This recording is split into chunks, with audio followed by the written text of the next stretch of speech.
You're listening to the Decisive Podcast, insights and analysis to empower confident decision making.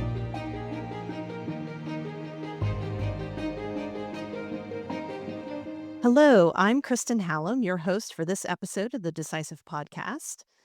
As global trade dynamics shift and margin pressures intensify, shippers are facing unprecedented challenges, from soaring tariffs to volatile demand and the constant need to find cost savings without exposing their supply chains to new risks. This year, the Journal of Commerce's annual TPM Conference, the Super Bowl of the container shipping world, is tackling these issues head on with its timely theme, Taking Costs Out, Putting Value In. And to discuss TPM26, it's my absolute pleasure to introduce Peter Tirschwell, our Vice President for Maritime Trade and Supply Chain at S&P Global Market Intelligence. Peter is responsible for all content appearing in the Journal of Commerce publications, websites, events, and other products. He's the founder and chair of the TPM Conference, the world's largest container shipping conference, which is taking place in March in Long Beach, California. In other words, Peter's an industry legend. Peter, welcome back to the Decisive Podcast. It is great to have you here. Thank you, Kristen. It's a pleasure to be with you. So, Peter, last year at this time, on the eve of TPM 25, we were anticipating changes to U.S. trade policy and the tariff environment with the incoming U.S. administration. How has that played out for the container shipping industry? Well, Kristen, I don't think it's really big news to say that very few people really anticipated how aggressively the second Trump administration was going to move on tariffs. And the impact has been pretty profound and is likely to extend into 2026 as well.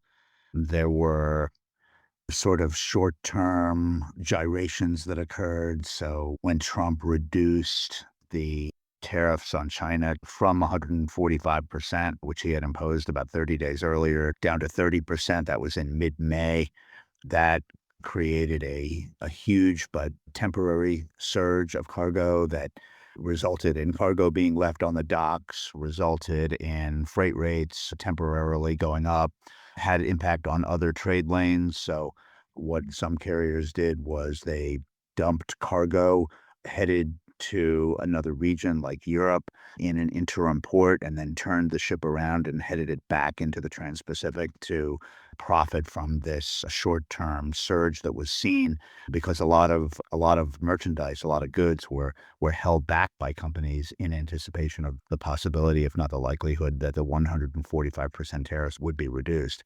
When we look forward, I think that there is, because of the tariffs, there is still a great deal of caution.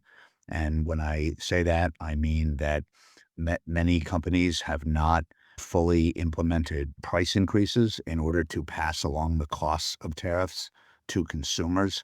Those were relatively muted in 2025, but many expect price increases to become more significant in 2026. And that's the reason why the very weak U.S. import container volumes that we saw towards the end of the year, down 12% year over year in September, down 10% year over year in October, that those are very likely to continue to be weak going into the first part of the new year, simply because companies are not going to want to pay the additional tariffs on goods that they may not need or which they may have to discount because they improperly forecasted or over forecasted a consumer spending.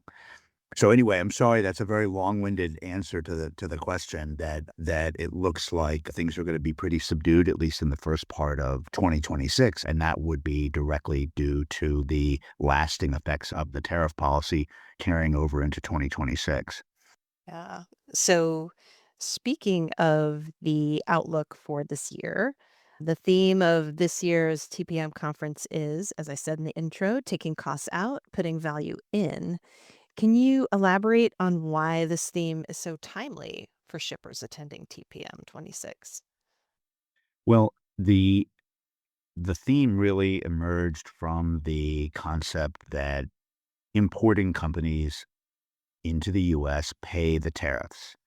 The tariffs come directly out of their pocket, and they have to then somehow mitigate the impact of those tariffs, whether by driving down the cost of their own inputs, the cost of goods that they are buying to then resell, or passing along the tariff costs to customers in the form of higher prices. And as I was mentioning earlier, that was relatively muted in 2025. And so as a result, you see many, many US importers who are stuck with cost increases that they have not been able to mitigate. And so, therefore, they are going to be and are already and actually are very deep into the process of trying to identify incremental cost saving opportunities within their own organizations in order to mitigate the impact of the higher tariff costs. So that's really where the taking costs out comes in, because if to the extent that they can't take costs out, that is going to impact margins, and we see that occurring across the importing world where margins really took a hit in 2025, and that's going to continue to be the case in 26 unless cost savings can be found. Now, some of those cost savings will be found through lower freight rates, potentially because there is a view among many in the market that the container shipping market, at least in the Trans-Pacific trade, will be a little bit weaker in 26 versus 25, which may offer some degree of cost savings, but even that is likely not to be enough. And so companies are looking for cost savings. However, when we say putting value in, really a lot of that value comes down to risk management, where, the basic concept is if you try to lower your costs too much in terms of your container freight rates that you're paying, then you are putting your supply chain in a vulnerable position, because when ocean carriers fill their ships, particularly when demand is tight and space tightens up in container shipping without any warning whatsoever, you never know when space might become suddenly constrained from, 2 weeks later. From a very loose fluid situation, you could have a very tight situation emerge very quickly. And the question is your cargo going to get loaded, or is it going to get left behind? So partly what we're saying is that in order to put value into your supply chain, in part you need to mitigate risk. And that's going to be a big theme of the TPM conference this year. Right, lots to unpack there. Your journalists at the Journal of Commerce are going to be very busy indeed in 2026. So, with the prospect of higher US tariffs as a long term reality, what role do you see trade policy and recent deals playing in shaping shipper strategies for cost containment? Well, I think that in the near term, and again, Kristen, when we release this podcast, it may be the case that the Supreme Court has already ruled on the IEEPA tariff. So Trump used the International Emergency Economic Powers Act in order to implement the tariffs that he imposed in 2025. During oral arguments at the Supreme Court, there was some skepticism about his ability to utilize that power, even from some conservative justices. And so the possibility is that those tariffs may be overruled. And we're sitting here now on January 8th, and it could be just even within a couple of days that a ruling occurs. And if it occurs that invalidates the use of this law to impose tariffs, well, then a couple things are going to happen. First of all, there's going to be a rush to obtain refunds on anywhere between 90 and $100 billion of tariffs that were collected on the basis of the use of that law.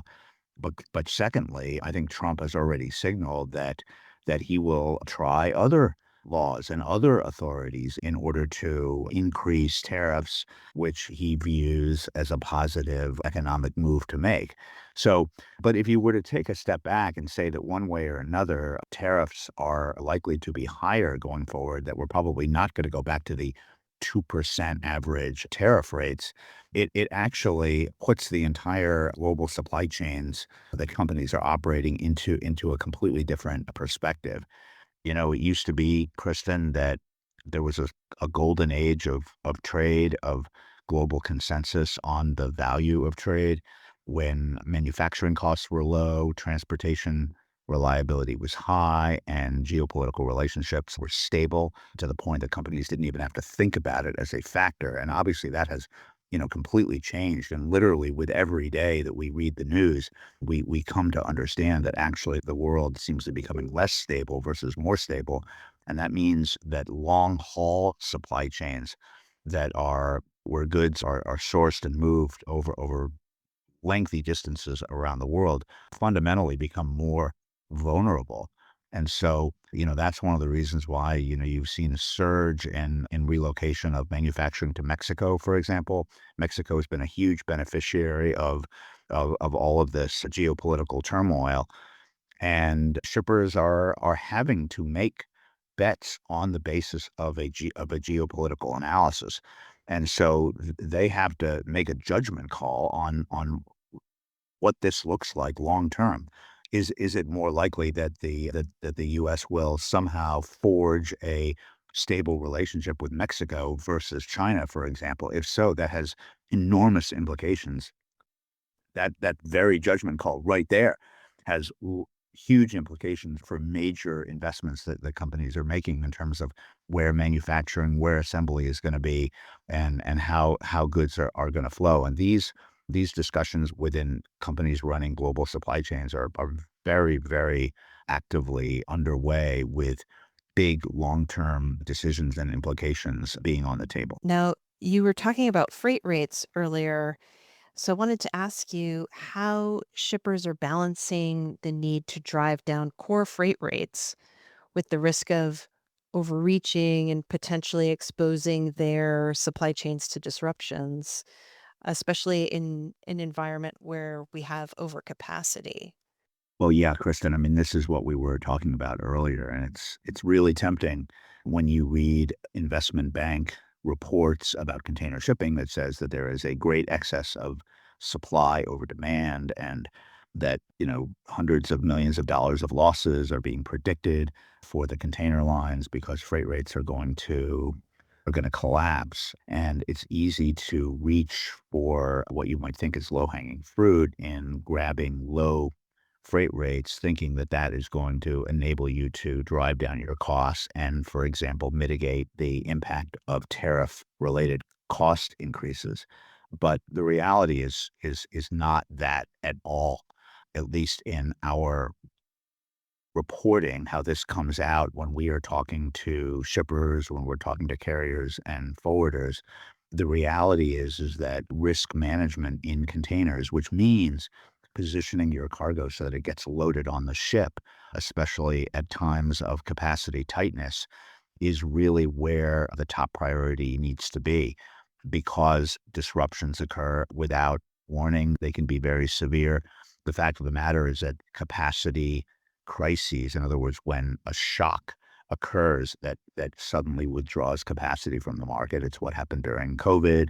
It's what happened when the Suez Canal was effectively shut down for east-west container traffic. It happened to a certain degree when the Panama Canal in 2023 experienced the most severe drought in a long time. All of that removed capacity from the market, and the freight rates shot up, and capacity became scarce. How do you position your cargo so that you're not going to be negatively impacted by that? Well, this is one of the reasons why you have a lot of shippers talking to carriers about index-linked contracts, meaning that your price fluctuates on the basis of an index. So therefore, if the spot rate goes up, well, then your rate's going to go up. Well, if your rate goes up, it means that the carrier is going to look at your cargo and say, okay, it meets the threshold where I'm going to load it on the ship versus leaving it on the dock and using that slot on the vessel to load higher paying cargo. And this is the way the business works. It happens all the time, irrespective of contractual relationships that may exist. There are new ideas that are surfacing in order to address this very problem, such as tradable reservations. where your rate is what it is, your contract is what it is, but you can obtain a reservation for a price that gives you guaranteed access to the ship certified by the ocean carrier. That is a new concept, and we will have a case study at TPM with the sponsor of this concept, a guy who formerly worked at the U.S. Department of Transportation. He's going to be talking about it with the head of logistics for Ace Hardware, as well as possibly some other shipper companies. So, you know, there's a lot of need to reduce cost, a lot of motivation to reduce cost, but there is the reality that these companies are not in the shipping market as traders. They're retail companies, consumer products companies. If they can't get their goods to market, then what happens is that they lose customers, they lose revenue, they lose reputation. And so preserving the integrity of the supply chain within an extremely volatile environment such as the one we're in right now is paramount. Yeah. Well, that panel you mentioned with Ace Hardware, that sounds like a really good one. And I'm sure there are many, many others at TPM, as I remember from my time there last year. What do you think will be some of the tactical and long-term actions that shippers are taking that you expect to be discussed at TPM 26? I mean, you mentioned reshoring earlier, shrinking those kind of longer supply chains. Are there other ways that shippers are kinda trying to manage their costs that you think will be some of the hotter topics at TPM? Yeah, I mean, you're going to find a lot of focus on areas like detention and demurrage. That is, in other words, the costs of keeping containers longer than is allowed under the terms of carriage, the cost of keeping containers on marine terminal grounds for longer than is allowed, because that whole area of cost and operations is one that's extremely difficult to manage. But there's new technology that has been rolled out to the market that we will also be discussing that allows carriers to mitigate those expenses. Also, their software providers and other vendors have gotten much more sophisticated in enabling shippers to hold carriers to a higher standard of accuracy on billing. In other words, you can more easily than in the past obtain refunds for inaccurate billing. Now, as that happens, of course, the carriers are getting better themselves at creating accurate invoices. And so as time goes on, hopefully this will become less of a problem in the industry. But certainly, the smart shippers are really not leaving a lot of stones unturned in trying to identify, many of these sort of granular areas of cost savings that in the big picture can add up. Yeah. Well, like I said, I'm sure the agenda for TPM is chock full of great content, as always. But if you had to pick out just a few highlights for our listeners, keeping in mind that our listeners are both followers of your industry, but also maybe more of a broader audience that could include, shippers and insurers, maybe other companies, what would you highlight? Well, there's a lot. I mean, there's gonna be 4 days of jam-packed programming. One of the biggest areas of focus for us this year is macroeconomics, because the macro picture really drives trade. If there is a recession in the US, that's gonna negatively impact trade volumes and container volumes. And so in the past couple years, we have really focused on geopolitics because the fracturing of the global order as it used to be was by itself a great area of unfamiliarity to the international trade community. And so that's why we invited General David Petraeus, Robert Gates, the former defense secretary, John Bolton, former national security advisor. Those were the keynote speakers the last 3 years. This year, we pivoted from that to talk about the economic fallout of geopolitics and of the shocks that the global supply chains are now regularly experiencing. So our keynote speaker will be Janet Yellen, the former Federal Reserve chair, as well as the former Treasury Secretary. And we're going to be asking her about what all this means for the economy in the US, North America, and globally. And then when we drill back down, I mean, we've got some of the big CEOs of the industry. I will be doing a one-on-one interview with Jeremy Nixon. We're going to be talking about what really is a very altered, new, unfamiliar landscape in regard to container shipping because the industry has consolidated. There are now regular capacity shocks, Kristen, as we talked about in this conversation. And what does all that mean for the future? Where is all this headed? So that shippers can begin to look to the future and try to get a handle on how this industry is evolving and how they need to respond. So it's going to be a great event. We're really looking forward to it. And for those who are listening, it'll be a real pleasure to see you there if you're able to make it. All right. And we will include a link to the registration page in the description of this episode. So if you are interested, please do check it out. Now, Peter, we started off in 2025 and talking about how that led us to, the beginning of 2026, where we are now. What would you say looking forward are the major trends to keep an eye on for 2026? Well, the truth of the matter is that for those who are interacting with the container market, there are half the number of global carriers that are out there due to consolidation. Those carriers are locked into long-term stable alliances. Those carriers have become very sophisticated and experienced and successful in withdrawing capacity when they see that market supply and demand is getting out of whack. And for shippers, this is, generally speaking, a more difficult environment to operate in than it used to be when schedules were relatively stable, when freight rates were relatively low. It's night and day compared to what it was.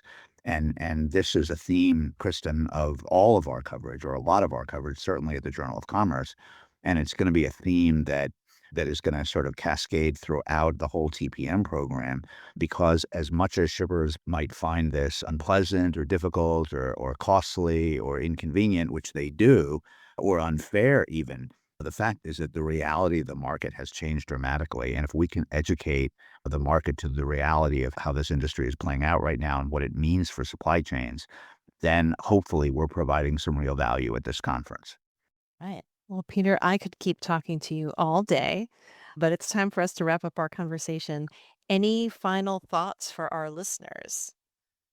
No, other than if you come to TPM, I look forward to seeing you there, and please come up and say hello to me. It would be my pleasure to meet you and to help you if I can to make it a successful event for you. So if you're able to join us on March 1 through 4th, nobody will be more delighted than me, and I will look forward to greeting you personally at some point during the event.